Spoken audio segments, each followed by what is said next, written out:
Hi! In the previous video, we crocheted 6 single crochet stitches in the magic ring.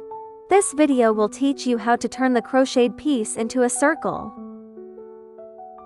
Pull the end of the yarn tight to make it form a circle.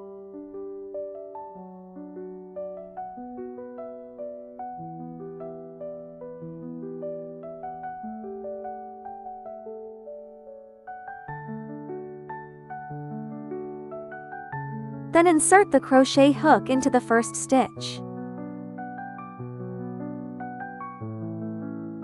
That is, the place where you attached the stitch marker.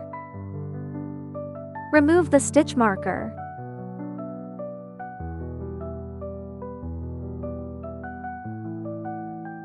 Yarn over.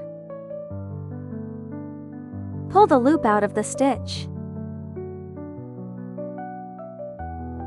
Pull the first loop on the crochet hook through the second loop.